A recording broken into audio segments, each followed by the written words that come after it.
ఒక పట్టణం. వెలుగులు ఉన్నాయి. అవకాశాలు ఉన్నాయి. కాని ఆ వెలుగుల మధ్య ఒక యువకుడి జీవితం మాత్రం చీకటిలో మునిగిపోయింది. ఆ యువకుడి పేరు అరవింద్. అరవింద్ చిన్నప్పుడు చాలా మంచివాడు. తల్లిదండ్రులకు విధేయుడు. పాఠశాలలో తెలివైన విద్యార్థి. ఆదివారం చర్చికి వెళ్ళేవాడు. దేవుని గురించి వినేవాడు. ప్రార్థించేవాడు. కాని వయసు పెరిగే కొద్దీ అతని చుట్టూ ఉన్న ప్రపంచం మారింది. కొత్త స్నేహితులు వచ్చారు.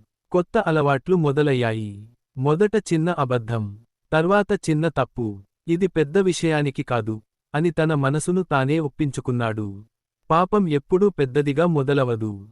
చిన్న నిర్ణయంతో మొదలవుతుంది. చెడు స్నేహాల ప్రభావం. అరవింద్ కాలేజీకి వెళ్ళినప్పుడు అతను కొంతమంది చెడు స్నేహితులతో కలిసిపోయాడు. మొదట సరదాగా బయట తిరగడం, తర్వాత పార్టీలు, తర్వాత మద్యం. ఒక్కసారి చేస్తే ఏమీ కాదు అని వారు చెప్పేవారు. మొదట అతనికి అంతగా నచ్చలేదు. కాని ధీరేగా అతను అలవాటు పడ్డాడు. ప్రార్థన తగ్గింది. చర్చికి వెళ్లడం ఆగిపోయింది. బైబిల్ మూసుకుపోయింది. అతని తల్లి గమనించింది. బిడ్డా, నీలో మార్పు కనిపిస్తోంది అని ప్రేమగా అడిగింది. అరవింద్ కోపంగా స్పందించాడు. అమ్మా, నేను చిన్నపిల్లను కాదు. ఆ మాట ఆమె హృదయాన్ని గాయపరిచింది. లోపల ఖాళీ. బయటకు అతను సంతోషంగా కనిపించాడు. కానీ లోపల మాత్రం ఖాళీ పెరుగుతోంది. పాపం తాత్కాలిక ఆనందం ఇస్తుంది. కానీ శాశ్వతంగా మనసును ఖాళీ చేస్తుంది. ఒక రాత్రి పార్టీ నుంచి ఇంటికి వస్తూ అతను అద్దంలో తనను తాను చూసుకున్నాడు. ఇదేనా నా జీవితం అని మనసులో ప్రశ్న వచ్చింది. కాని వెంటనే ఆ ఆలోచనను దూరం చేసుకున్నాడు. పతనం. కాలం గడిచింది. అతని అలవాట్లు మరింత చెడ్డవయ్యాయి. డబ్బు అవసరం పెరిగింది. అబద్ధాలు పెరిగాయి. ఒకరోజు అతను తన తండ్రి డబ్బు దొంగిలించాడు. అది అతని జీవితంలో ఒక పెద్ద మలుపు. ఆ రాత్రి అతనికి నిద్ర రాలేదు. మనసులో గిల్టీ, భయం, అసహనం. కాని మరుసటి రోజు మళ్ళీ అదే జీవితం. పాపం మనసును గట్టిగా పట్టుకుంటుంది. బయటకు రావాలని అనిపించినా సులభం కాదు.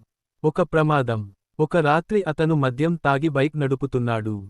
వేగంగా, నిర్లక్ష్యంగా. అకనకగా ఒక ట్రక్ ముందుకొచ్చింది. బ్రేక్ వేశాడు. బైక్ జారిపోయింది. అతను రోడ్డుపై పడిపోయాడు. అంతా చీకటి. ఆసుపత్రి. కొన్ని గంటల తర్వాత అతను కళ్ళు తెరిచాడు.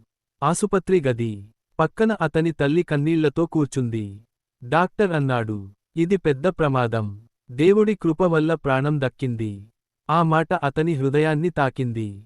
దేవుడి కృప. ఎన్నో సంవత్సరాల తర్వాత మొదటిసారి అతను దేవుని గురించి ఆలోచించాడు. అంతరంగ పోరాటం. ఆసుపత్రి మంచంపై పడుకున్నప్పుడు అతను తన గతాన్ని గుర్తుచేసుకున్నాడు. తల్లిదండ్రుల ప్రేమ, చిన్నప్పటి ప్రార్థనలు, చర్చిలో విన్న సందేశాలు. అతని కళ్లలో కన్నీళ్లు వచ్చాయి. ప్రభువా, నేను చాలా దూరం వెళ్ళిపోయాను అని మనసులో చెప్పుకున్నాడు. కాని వెంటనే మరో స్వరం. ఇప్పటికే ఆలస్యమైంది. అతని లోపల యుద్ధం మొదలైంది. పశ్చాత్తాపం వర్సెస్ అహంకారం. నిజం వర్సెస్ తప్పు. వెలుగు వర్సెస్ చీకటి. మలుపు. ఆసుపత్రి నుంచి డిశ్చార్జ్ అయిన తర్వాత ఒక ఆదివారం అతని తల్లి అతన్ని చర్చికి తీసుకెళ్ళింది.